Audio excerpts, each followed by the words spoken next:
Good afternoon, everyone. This is Adam Myers, the co-director of the Health in the Public Interest program, an MS program that emphasizes social determinants of health and related matters. The co-director also is Dr. Adrian Fu Berman, who is also with us this morning, and we welcome you and are happy to have a special speaker today. It's been one of my goals to get more involvement with Native peoples, Native Americans in the U.S. As far as what things affect their health and what kind of health justice issues there are. And you'll soon learn that Professor Daniel McCool has dedicated his career to that topic. So I'll let Michaela Henry do the introduction in a moment. During this seminar, we're going to do it a little bit differently today. Professor McCool does not use slides, or at least isn't going to today. And he's going to start out talking in real general terms because many of us aren't that familiar with how the lands of Native people are organized, governed, what the issues there are, and eventually get over to the water and perhaps the voting rights issues. So we're going to ask him to speak for around 40 minutes, but it can be as much of a discussion as you wish. You can raise your hand, you can unmute and speak up at any time. That includes our guests. And Michaela will moderate that to whatever extent that needs to be moderated on the fly. And we're going to then finish with a general Q&A session, starting first with our students and then extending to our guests. So glad to be with you all this. I almost said good morning this morning because I am in California this morning, but this afternoon. And I'll turn it over to Michaela. Michaela, thanks for offering to be the first student to do two seminar moderations this semester so far. Hey everyone, my name is Nicole, and I'm moderating this seminar and for Dr. Daniel McCool. Dr. McCool is a professor at the University of Utah in the political science department. His research primarily focuses on voting rights, water resource development, Indian water rights, and public land policy. He got his undergraduate degree in sociology from Purdue University and his master's and PhD from the University of Arizona. He is the author of a number of different pieces, his most recent publications being a book chapter on Native American water rights in the Colorado River Basin and a journal article on the use of ballot collection on Indian reservations. As for some of his previous jobs, he has served as a consultant for the National Oceanic and Atmospheric Administration, the U.S. Department of Justice, and the ACLU's Voting Right Project in the Southwest Center for Environmental Research and Policy. Lastly, as a fun fact, Dr. McCool and his son, who has a PhD in anthropology, co-authored his recent journal article together. With that, it is my pleasure to turn the mic over to Dr. McCool. Thank you, Michaela and Adam. It's a pleasure to be here. I apologize for the informality of my settings. I'm actually sitting in a motel room in Moab, Utah, and we're on our way to a place called Navajo Mountain. Navajo Mountain is on the Navajo Indian Reservation, so it's a separate jurisdictional entity. And by some accounts, it's the most remote place in the lower 48. We'll drive through the county seat, which is Monticello in San Juan County. That's where the hospital is. So the hospital is in the northern part of the San Juan County. San Juan County is bigger than several states. It's enormous. To drive from near the hospital in Monticello to Navajo Mountain will take somewhere between 3 and 4 hours. Now, what's happening at Navajo Mountain? Well, let me tell you what happened to Navajo Mountain during COVID. They had the highest per capita death rate from COVID for a while in the nation. Their death rate was higher than places like Manhattan. And here's why it was so high. Uh, only a small percentage of the homes actually have running water. So they actually have to truck in their water. Most of the people own a pickup truck and they have a big plastic water tank on the back of the truck. And they have to drive for miles and miles and miles to a centralized well someplace. So what happens at the wellhead? Well, there's a congregation of people there with their trucks and their tanks, and they're all handling the same equipment and they're all talking to each other. Now, the Navajo Nation was put in dramatic quarantine, the stiffest quarantine of any place during COVID in the United States. But they still had to get water, but they essentially could not leave the reservation. So they have to get the water. They have multi-generational families living in one home, often a very small home, sometimes just a HUD home, a prefab home, a trailer. So you might have a grandmother living with a high schooler in very close proximity. There's not enough water to constantly wash your hands to stay clean. If you need to access health care, you can do the 4-hour drive to Monticello, but they were under quarantine, so they weren't supposed to do that. They can go to an Indian Health Service facility at Kayenta, but that whole town was closed down. So they were really in desperate straits during COVID. And we did 3 service trips down there. And the last time we went, we took truckloads, and this is all just volunteers. We took truckloads of food, firewood, hand sanitizer, masks. They didn't have access to any of this. And then we had to distribute this without anyone touching anybody or getting within 6 feet of anyone. And we managed to do that. We did all of it outdoors.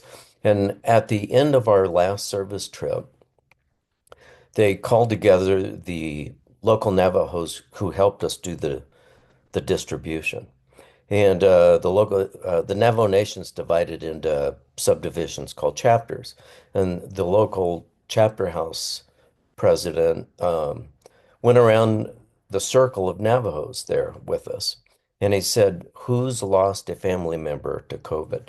Everybody raised their hand. So it affected everyone that we were working with. They'd all lost someone to COVID. That's how devastating it is when you don't have water, you don't have adequate health care, and you don't have enough food, and you don't have enough quality housing. Now, is Navajo Nation and Navajo Mountain somehow unique? Unfortunately, no. Those conditions are prevalent on Indian reservations throughout America, especially in the wide open expanses of the American West, where we have some really big Indian reservations. So I think that helps illustrate the link between having water and access to health care and associated variables. And again, please, anybody stop me if you want to, and I'm happy to answer questions.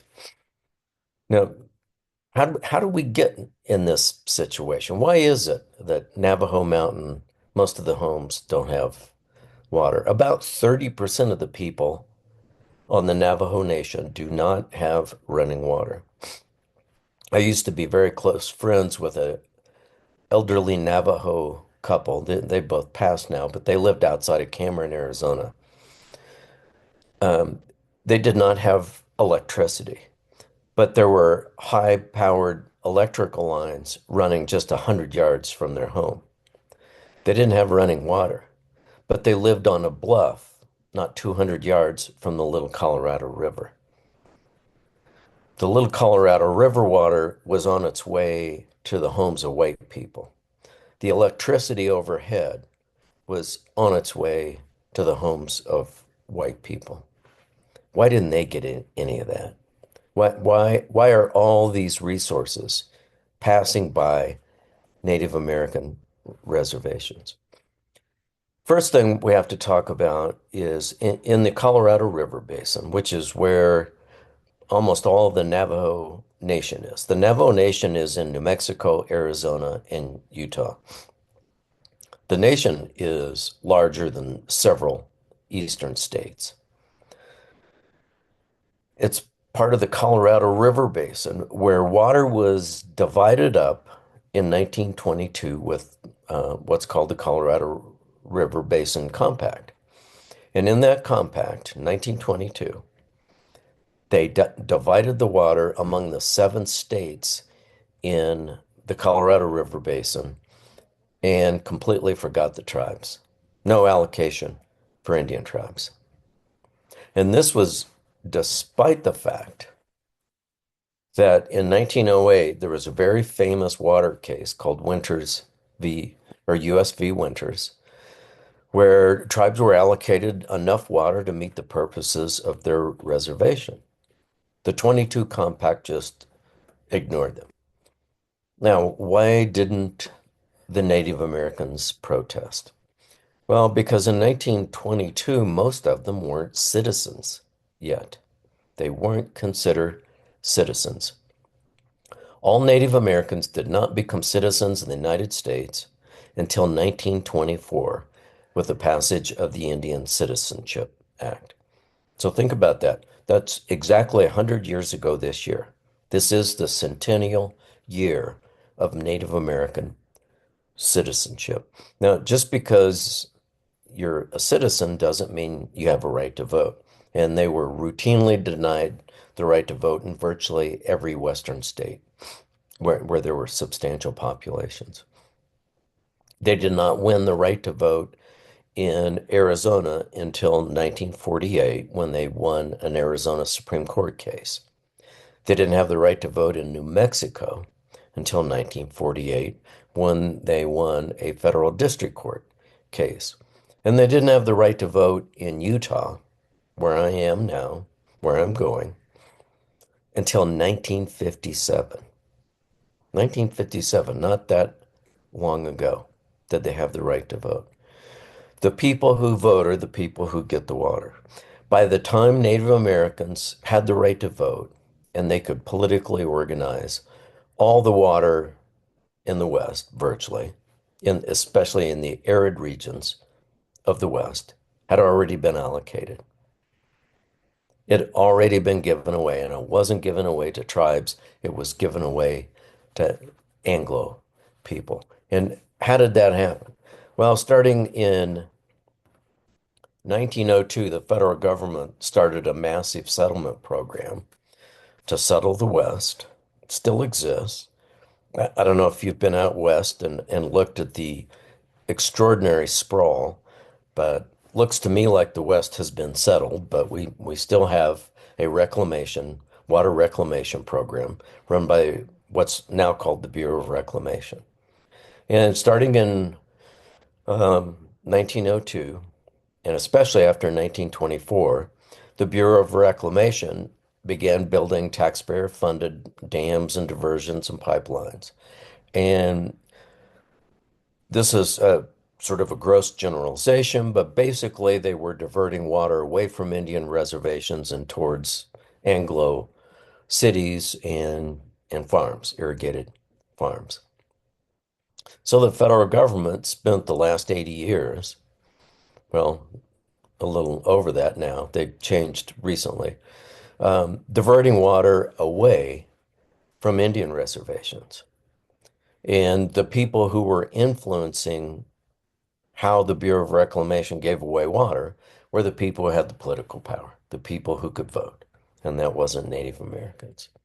And that really did not change until the 1970s. And by the 1970s, tribes had won a whole series of court victories based on this 1908 Supreme Court decision that I referenced earlier, based on something called the Winters Doctrine from the case of US v. Winters in 1908. They won case after case after case. And what they were doing is winning cases that allocated them a water right but they didn't have the money to divert the water and use it. So they could look at a river like Navajo borders the Colorado River, the San Juan River, the Little Colorado, and they could watch the water go by, and it was already allocated and going into other Bureau of Reclamation projects that have already sold it to non-Indian farmers and communities. So there was a problem. They had what came to be called paper water, but no wet water. It's kind of ironic that there's wet water and there's non-wet water, but only the perversity of Western water politics could come up with a term like non-wet water. But that's what we're dealing with here. And it became clear that some of the Western states were going to have to do something about these vast claims that have been won by Native Americans. And if they continued to win in court, it meant some of those massive water projects and those allocations to Anglo farms and communities were in danger of losing their water right. So they became what's generally called the Age of Settlements. And the federal government, water districts, Western states started signing water settlements with tribes. I think we're up to about 37 settlements now and at least 100 adjustments and minor settlements. So that's helped alleviate the problem somewhat. But in most cases, what's happened is Anglo communities don't want to give water to Native Americans. So they say, in exchange for your very large water right, we'll give you a small portion of that water right, but we'll fund infrastructure development. So it's kind of a lever to finally get the funding. So we've generously funded non-Indian water development. We've never adequately funded Native American water development. The Bureau of Indian Affairs has an Indian water development program, actually started way back in 1867. And the BIA, as it's known, which is legendary for its incompetence, has a saying: we started our first water project in 1867, and we've never finished one since then. And that's true. That it's absolutely true. They make such slow progress on these Indian water projects that by the time they get to the later construction units, the original construction units have already fallen into disrepair and are dilapidated. That's the projects actually rot faster than they can be uh, constructed. So here we are in the settlement era, and in politics, the best way to get a deal is to hand out goodies for everyone, right? Every politician wants to dole out some goodies. And that's what we did with water and water funding in the American West for the last 150 years. They would resolve problems by saying, well, we'll build a big project and we'll divert or dam more water. Here's the problem. When you build a dam or a pipeline, it doesn't create water, doesn't create any additional water supply. It only changes the timing of the delivery and the location of the delivery. And what has happened is that many of our Western water concepts and many of the laws that were passed occurred in a time when we had basically a wet era. So they said, oh, there's plenty of water to give away. So they gave away a lot of water. For example, the 1922 Water Compact, the Colorado River Basin Compact, is based on an assumption that there'll be at least 15 or 16 million acre feet every year flowing in the Colorado River. An acre foot is how we measure water out west. It's enough water to flood an acre to a depth of 1 foot. It's about 300 60,000 gallons, about the amount of water that, say, Anglo homes out here, 3 or 4 Anglo homes would use in a year. So they assumed there was about 15 or 16 million acre feet in the river, and they allocated all that water. Now, in the era of climate change, it's much hotter out here. The weather's much more erratic, and we have what some people still call prolonged droughts. In the Southwest, we just ended a 21-year long drought. Most climatologists are saying that's the wrong terminology. It's not a drought, it's aridification, and it's permanent, and it's going to stay that way. So instead of the Colorado River having 15 or 16 million acre feet, it's more like somewhere between 8 and 11 million acre feet. But they've already given away 15 million acre feet of water. Something has to give. So now we've moved from the age of settlements and the age of giant pork barrel dams and massive water construction projects to the age of scarcity. And this is really going to be the test for us. This will be the test as to whether we are truly just. And is somebody, I forgot to look at my watch. Can somebody give me like a 10-minute heads up or something like that? Michaela, can you do that for me? Okay, good. So while you've paused for a second, let me just ask a quick question. So I've always wondered, when they allocate water, divvy it up, I mean, how does that work? To a East Coaster who, I go out to the desert quite a bit, but I just don't understand the concept of you have a river flowing and then you're allocating the water. Like, how do you measure who's getting what? Well, we've gotten pretty good at measurement. The real problem is law and politics. So in the East, the prevailing water doctrine is called the riparian doctrine. The riparian doctrine states that if you own land that's adjacent to a water course, is riparian, you're entitled to an equitable share of that water. So it's a sort of like everybody gets to share doctrine. And you share shortages together and you share surplus together. So if there's a water short year, everybody has to cut back. And if there's plenty of water, then everybody gets more. Out west, we have a completely different doctrine called the prior appropriation doctrine. And to sum that up, it's based on what they call first in time, first in use, first in right. Now, when they say first, what they mean is the first person to come along and divert water and use it and get a state permit for that amount of water, then that establishes what's called a priority date.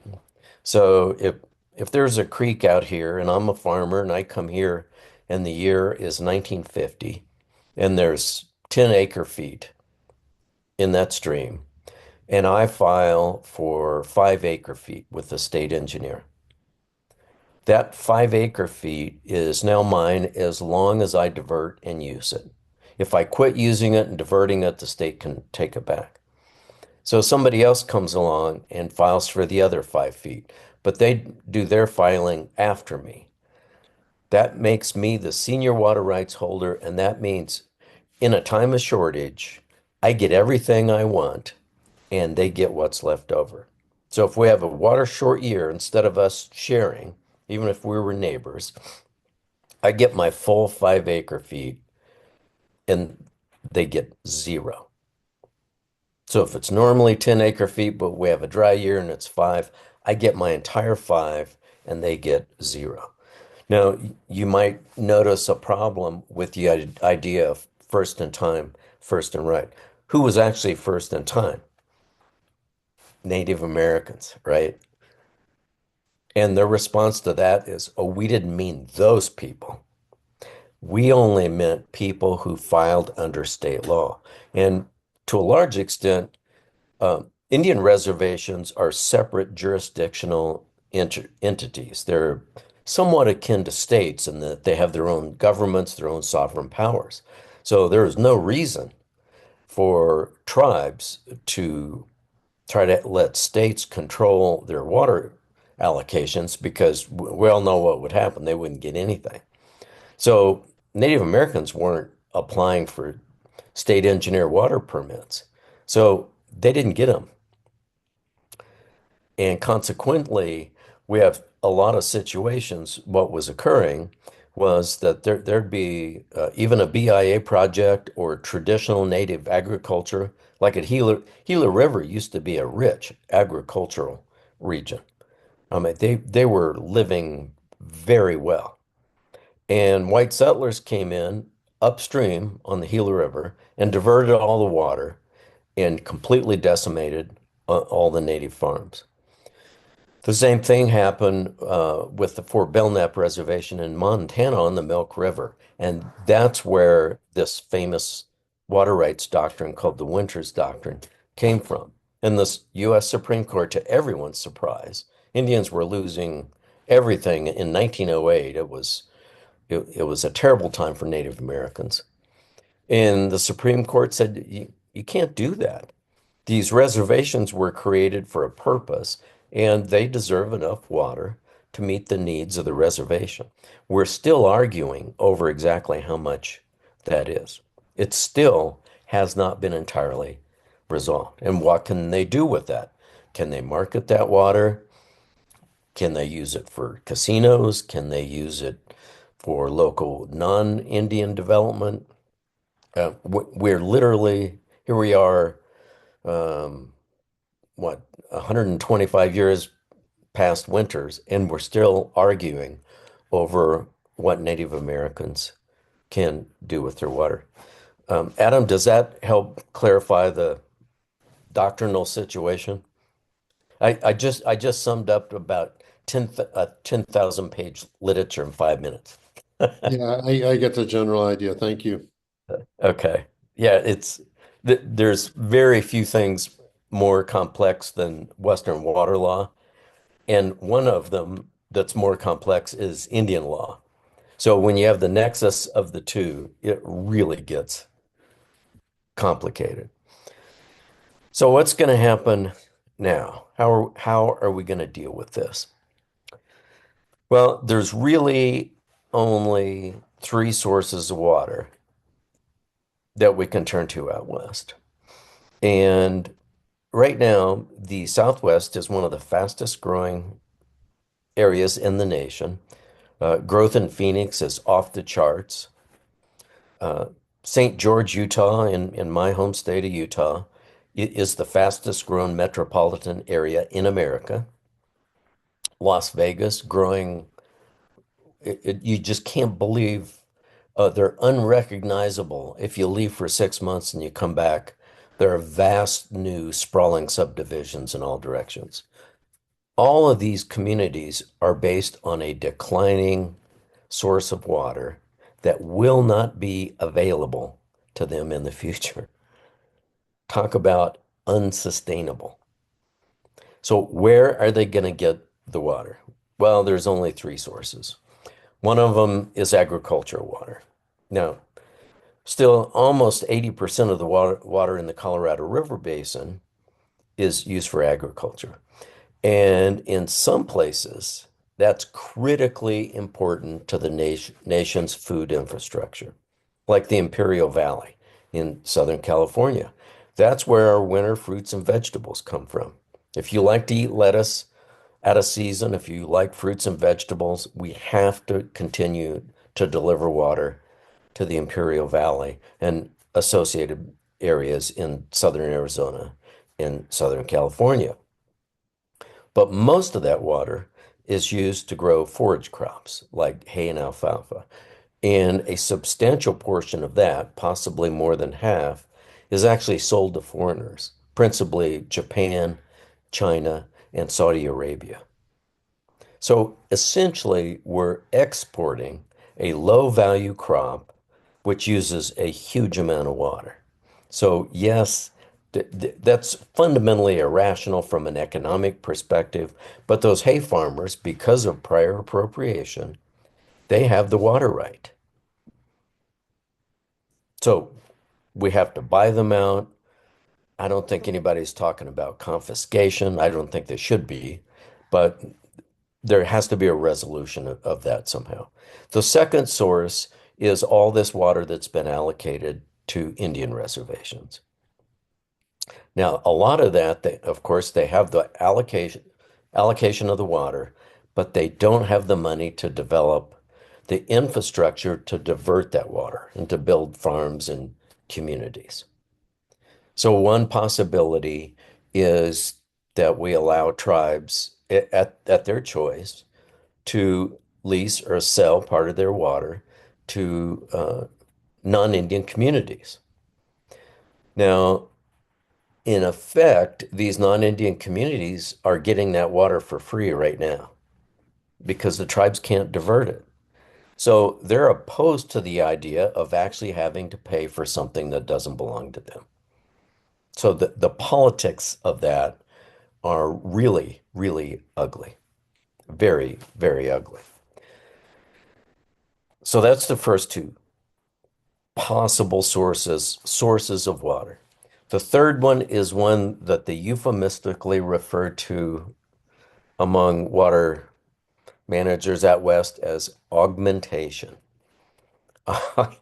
It it sounds benign, right? Sounds like, wow, that we like to augment all kinds of good things, right? What they really mean by that is really crazy ideas to transport water into arid western states, especially the Colorado River Basin, from very different sources. So I've sat on panels with water managers in Nevada, Utah, and Arizona, and they talked about building pipelines from the Great Lakes or the Missouri River or the Mississippi River, um, 5,000 feet uphill. They've talked about a pipeline from the Yukon. The project's called the Nawapa. It's absolutely crazy. So the Columbia, they actually, the people, the states around the Columbia River Basin were so angry about that talk, they actually got a law through Congress saying nobody can talk about taking water from the Columbia for a period of time. Uh, we have people in Utah saying the only way we're going to save the Great Salt Lake is to build a pipeline from the Pacific Ocean. These are crazy ideas because it's not only the age of scarcity in terms of water, it's the age of scarcity in terms of federal funding. What are we, 37 trillion dollars now with the national debt? So the federal government's not funding giant, mega wasteful, crazy pork barrel projects like they used to. So we have to take this whole crazy idea of augmentation off the table. It's not going to happen. That's pie in the sky. So we either have to take it from farmers or we have to take it from Native Americans. Which is it going to be? I don't have a solution to that, but I'm worried that if we're not committed to social justice and water justice for Native Americans, and we have, especially in Arizona, politicians saying we really, white people have the right to this. We should just take it from the Native Americans. Just like we took their land, we should take their water. That may sound extreme, and it is very extreme, but they'll say that with a straight face. Now, keep in mind that the Winters Doctrine is case law. It's never been recognized through legislation. So they want to pass legislation greatly minimizing and almost eliminating the doctrine based on the Winters case. That's one of the political activities that's taken place out here. Now, how are Native Americans responding? to this? Well, Native Americans didn't get the right to vote, as I pointed out, in until quite late. They're now organized, very effectively organized. They have a seat at the table uh, in Colorado Compact negotiations now. We're going to see a new set of rules come down in the Colorado River Basin in 2026. They have a marginal seat, at least 10 of the tribes. There's 30 tribes in the Colorado River Basin. Well, only 10 of them along the Colorado River actually have representation. To me, the only solution is that, unlike the first time around with the 22 compact, that this time there needs to be a specific legal allocation to tribes, not just the 7 basin states. That I think that's the only way we can guarantee that tribes don't get ripped off again like they've been ripped off in the last 100 years. We also need to recognize that they deserve to have water infrastructure, just like we did. And the federal government should spend money assisting them, just like we assisted non-Indian communities with very generous outlays of federal funding for water infrastructure. So there are ways to deal with this. And the other thing that's changed is Native Americans are very well organized now. They understand politics and they sue. They sue a lot. They sue for their voting rights. I keep a running tally of all the voting rights cases in Indian country. We're up to 137 cases. They've won over 90% or settled to their satisfaction, over 90%. So they can't be pushed around like they used to be pushed around. So, in my view, we're going to see with the 2026 new uh, guidelines for the Colorado River Basin, and we're seeing similar negotiations going on in the Columbia River Basin. The issue there is not so much water quantity, but the anadromous fish runs like salmon and steelhead. So we're seeing these water conflicts played out in the age of climate change and the age of scarcity. This is going to be the real test as to whether we're really, as a nation, committed to justice for Native Americans. Now, how's it going to come out? I don't know. I'm I'm worried. I I don't have an answer there. Should I stop and ask some questions? Yeah, my guess is that people have some questions. Let's pause and see, and you can, go off of those questions, or maybe there's enough to fill the time, whatever you think. Um, let me ask a question while people think about this a little bit. So, what runs through my head is that you were talking about grazing grass and or hay or whatever. I'm not a farmer. I don't understand all this, but growing crops for feeding animals, right? And Yes. what that brings to mind is the impact we could have by, for example, um, not having all those horses out there just simply for show and racing, et cetera, that require hay. We could not eat meat. That would be a big one. How about those kind of behavioral modifications or structural modifications? What effect do you think they could have as another source of water? So horses are not the problem. The problem is beef cattle.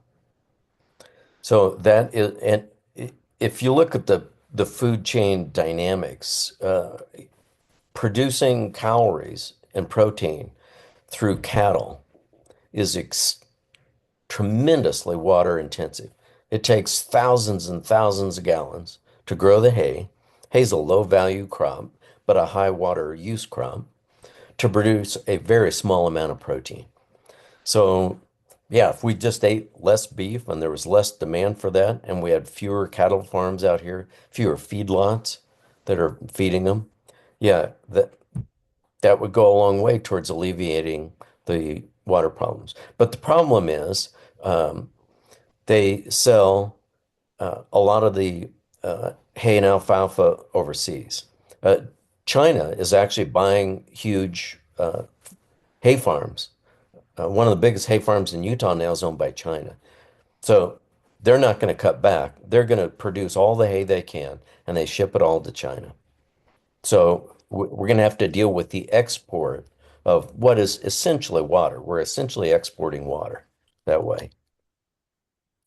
Let me see. I see someone mentioned the Colorado River becomes a marsh at the Mexican border. Yeah, the Colorado River no longer flows to the sea. It completely dries up. The former Colorado River Delta that dumps into the Gulf of California is now a wasteland. It was at one time referred to as the Everglades of the West. We turned it into a wasteland so that we can grow hay. The real Colorado River Basin Delta today is at the upper end of Lake Powell. So the water is trapped behind Lake Powell. It's in suspension as the river flows, and then when it gets to the reservoir, all that sediment drops out. What that means is that Lake Powell is Glen Canyon is gradually filling up with sediment. And I say gradual, it's to the tune of thousands of dump loads of sediment every day. Now it's the biggest reservoir in the world. Well, Lake Mead's the biggest, uh, but Lake Powell is only at about, I think we're down to 40%.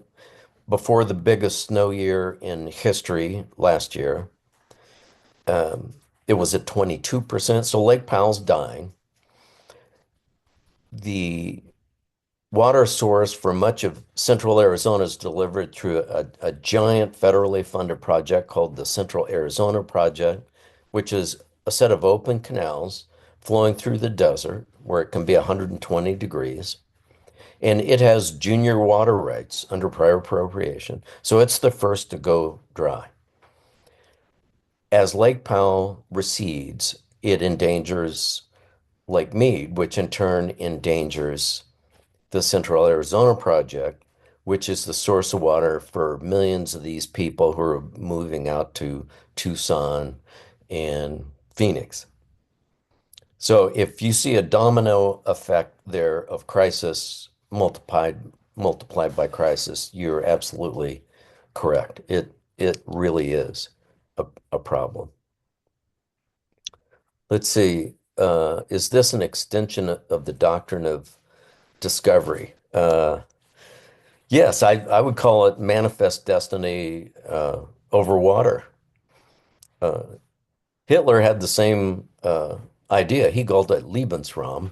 He got his idea of Lebensraum from our idea of manifest destiny. Yeah, I think so. I have a quick question, going back to the beginning, where you talked about the impact of COVID-19 on Navajo Nation. Specifically, what did the rollout of vaccines look like, kind of following that? The Navajo Nation was very aggressive at getting out vaccines. They were one of the first jurisdictions out west to get the vaccine.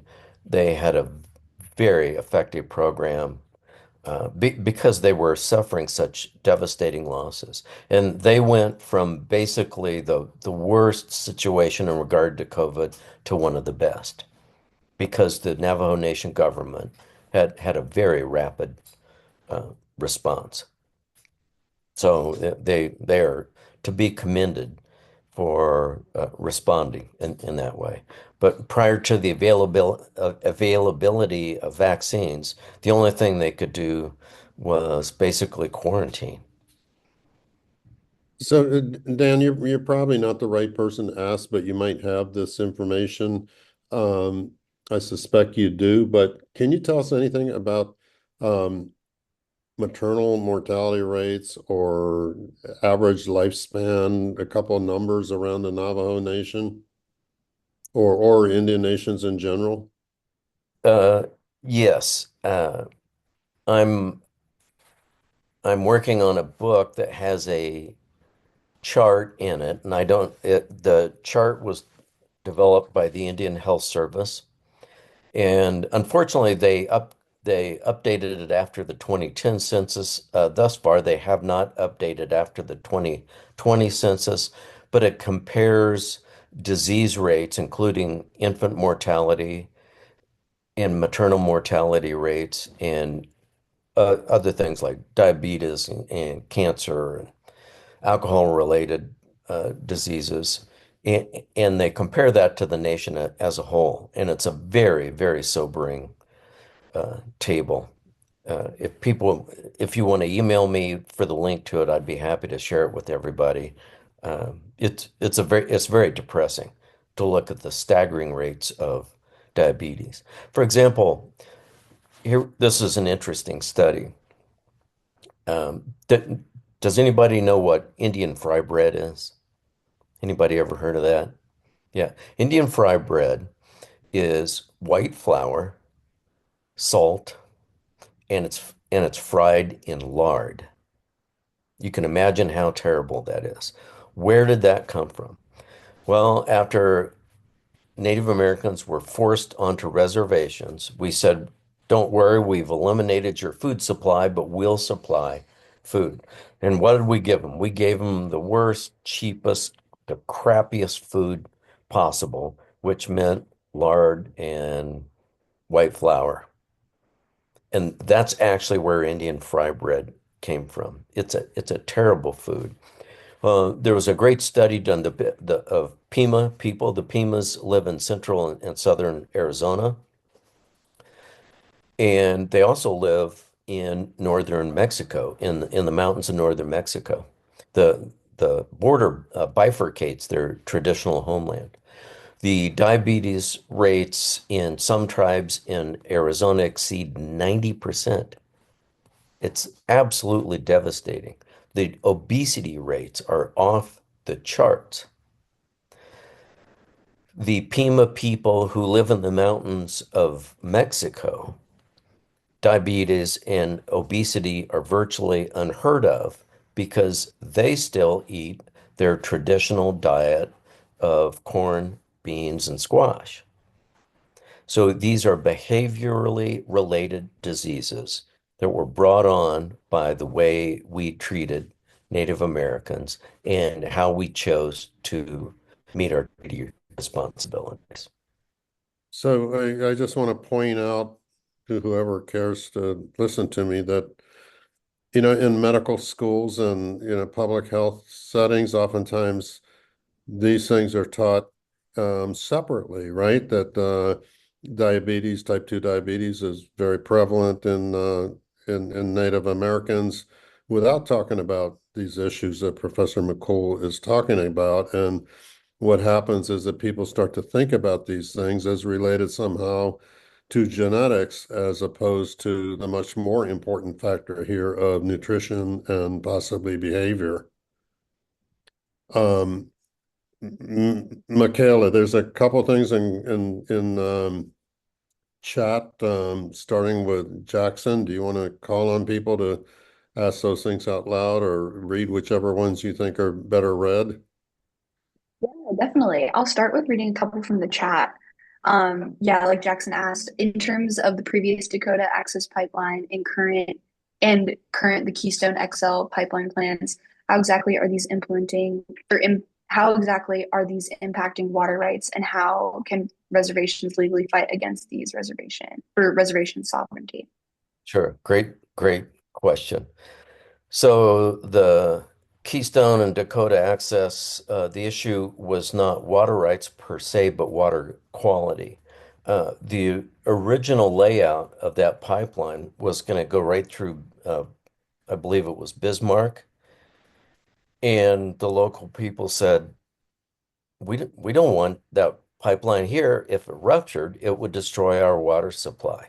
So they rerouted it and took it right through the northern border of a couple of Sioux reservations. Now, why did they do that? You can figure that out as easily as I can. They thought they could get away with that. It turned out that was politically perhaps not the wisest solution to that. But it's typical of the way we treat tribes over the centuries that if we don't want the refuse, we endanger them instead of us. We did that with uranium mining. That's why there's over 800 abandoned uranium mining sites on the Navajo Indian Reservation.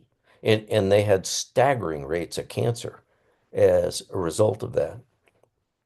The family I talked about in Cameron, Arizona, when they were kids, they used to play in this little pond out in the desert. The pond was actually the opening of a uranium mine that had filled in with water. So that was their swimming pool. It was a uranium mine. Um, every child in that family has had some form of cancer, every one of them. I interviewed a man for a book a couple years ago where they needed to get to the hospital because his mother was pregnant with him. They hitched a ride on the back of a uranium uh, tailings, not tailings, but uranium ore truck. So they wouldn't let him sit on the inside of the cab. So they went to the hospital, his mother, to have her baby while riding in the bed of a truck filled with uranium ore. And of course, he and all of his siblings have all had cancer. So there's an absolute sense that when we want to make a sacrifice, it's the Native Americans who make the greatest sacrifice. And Dakota Access was just a very clear example of that. Did I answer the question? I believe so. Yeah, it's really awful hearing about those stories and just it's something that doesn't get reported on. So it's really interesting perspective to hear. Number two, Sally Bernard. Are there inexpensive low tech approaches that would allow tribes to use the water now without having to raise funds for inexpensive infrastructure for expensive infrastructure? Oh, another great question. And the answer is yes and no. Yes, in that for a lot of tribes, the use that they have in mind is in-stream use. They want to bring streams back to life. They want to put water in streams that have been dewatered and bring back fisheries, bring back riparian areas, bring back bison, bring back wildlife, bring back the scenery, make their reservations beautiful and livable. Again, that's as low tech as you can get. All you have to do is not take the water out of the stream. Don't divert it upstream of the reservation. But it's also high tech because so much of the water has been diverted that, for example, uh, the groundwater table in the Colorado River Basin. We've been groundwater mining for 100 years and we're still doing it. So the groundwater table is declining all the time. So if you want to build a well that might have been inexpensive and fairly easy to dig 20 years ago, today it's very expensive, very expensive. Also, a lot of these water courses are deep in canyons, but the irrigable acreage is on mesa tops, so it has to be pumped uphill or it has to be diverted upriver, and that requires a pipeline. So that does require a considerable infrastructure investment. But I think what we're going to see on Indian reservation, the trend now is away from irrigated farming, which is often, if you don't subsidize it, it's often not productive in terms of actually turning a profit, and it doesn't employ many people. But tribes are becoming service organizations. They run casinos. Um, for example, the Navajo Nation used to employ 600 people. The Navajo Generating Station, which was a giant coal burning power plant that was the largest polluter in the Western United States. Just frankly, it was terrible. It was absolutely terrible, and we got it closed down. There was a giant blast when they dropped the three massive smokestacks, but now they have four casinos. There's a certain amount of justice in this, so they're sucking money out of gullible white people that stop at casinos and gamble. I love the picture of that, and uh, and they're encouraging tourism. There are places on the Navajo Indian Reservation that are absolutely some of the best scenery in America. They're just amazing. Navajo Mountain, it's amazing. The trailhead to get to Rainbow Bridge starts at Navajo Mountain. It's some of the most beautiful country on the planet. So we're seeing Native Americans engage in tourism, building hotels. There's a big, beautiful new hotel at Monument Valley run by the Navajo Nation. They used to all go over to the white person's hotel, Goulding's Trading Post. Now you can go to the Navajo Nation, and you can get a room with a beautiful view of Monument Valley. So that's where the future lies. And fortunately, a lot of those uses don't require a great deal of water. But what we're also going to see, I think, is going to be high-tech development on Indian reservations. So we're going to see server farms, which are very water intensive. They just built a massive server farm just outside of Phoenix. What a terrible idea. A place that has one of the most vulnerable water supply situations on the planet. There would have been a lot smarter if they'd built that on the Navajo Nation, which has a guaranteed water right as stipulated by treaty and water settlement.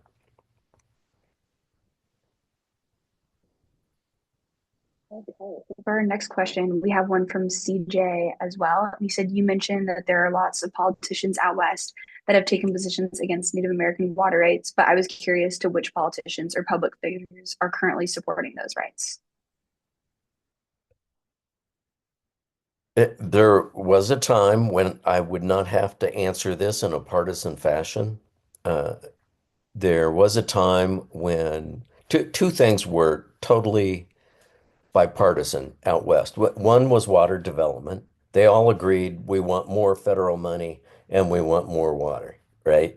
So when people say, oh, there's no bipartisan work in Washington, oh, that's not true. When it comes to pork barrel, handing out goodies, oh, they all stand together and they get in line. Of course, we don't have the water and the money to do that now.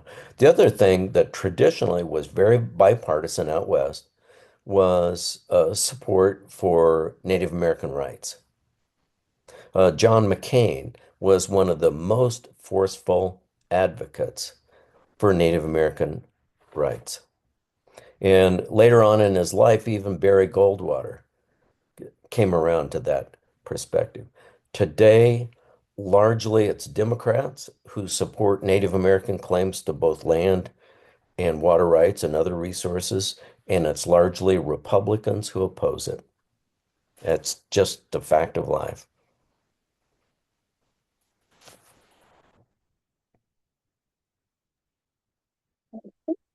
One more in the chat from John Grogan, and it's about any, or if you have any thought on the quality of groundwater in that area. Yes, here's the problem with groundwater. Uh, Arizona in 1980 did establish some groundwater management controls, but for the most part out west, groundwater is considered a private source of water. So if you own the property, you can pump whatever you want. And so as surface water sources have declined, we see people increasingly engaging in what's called groundwater mining. Groundwater mining is when you have an aquifer, and you might picture an aquifer as like an underground lake, but that's not right. It's actually a porous level of rock that has water in it. So you sink a well down into that aquifer, and there's an inflow. into that aquifer. And if you extract more water than the inflow, the water level starts to decline, and that's called mining, where you're extracting more than the inflow. We're groundwater mining all over the West. It is absolutely unsustainable. The entire Great Plains, from the Canadian border to the Texas Panhandle, is draining the Ogallala Aquifer. That's called the breadbasket of America. It will be a waterless desert in your lifetime. I can guarantee that. Anybody that looks at the data knows that. Even the farmers know it. I've interviewed them. They know that. And their response when I said this is a terrible situation, non-sustainable, their response is, "Why, I don't think it'll run out until I retire, and then I don't care. I just can't. I can't worry about it." Same things happening all over the Colorado River Basin. As you draw that water down in aquifers, the tendency is for the water quality to decline. So the more groundwater mining you do, the more you have water quality problems. Also, it takes a lot more energy to withdraw that water. So now you need a much larger energy source, which raises all kinds of other issues, air quality issues, and water quality, water quantity issues, because you often need water to produce energy. Where are they getting that? Well, a lot of their energy in the Southwest comes from dams. It comes from Hoover Dam and it comes from Glen Canyon Dam. Glen Canyon Dam will stop operating in terms of an electrical producer probably within the next 10 years. The water level in Lake Powell dropped to within about 20 feet of the intakes for the water turbines for the penstocks uh, just a couple years ago. And the only reason why Glen Canyon Dam is still producing hydropower is because we went from a 21-year drought. This is classic climate change data. 21-year drought, the most extreme dry water years in history, to the biggest snowfall year in recorded history, followed by the second largest snowfall year in recorded history. So everything's extremes. Last summer in Utah, we had the hottest summer on record. The whole Colorado River Basin had the hottest summer. We just had the hottest October or September on record. So we're we're increasingly looking for sources to solve our problem, which have a vast array of resulting environmental externalities that make other problems worse. It has to be thought of systemically because you can't mess with groundwater without thinking about the impact it has on surface water and the impact it has on electrical production and electrical uh,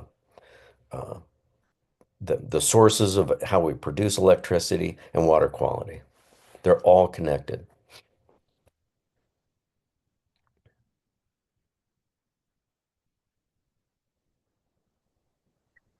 Awesome. So I'm gonna do a last call for any other questions. I think we got all the ones in the chat.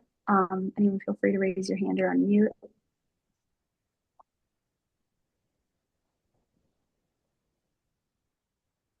Okay, looks like we don't have any more questions. But with that, on behalf of Dr. Myers, did you have anything?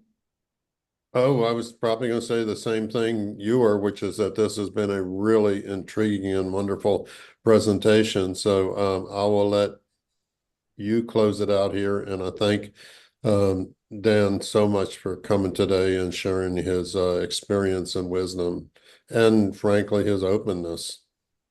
And if people want to email me and ask me questions, I'll be happy to answer them. Yes, thank you so much. Thank you. Thanks for having me. echo Dr. Myers a little bit on behalf of the HAPI program. Thank you so much for joining us today, Dr. McCool. I think I can speak for everyone that we really enjoyed your talk and learned a lot. And thank you to all of our listeners and everyone who tuned in.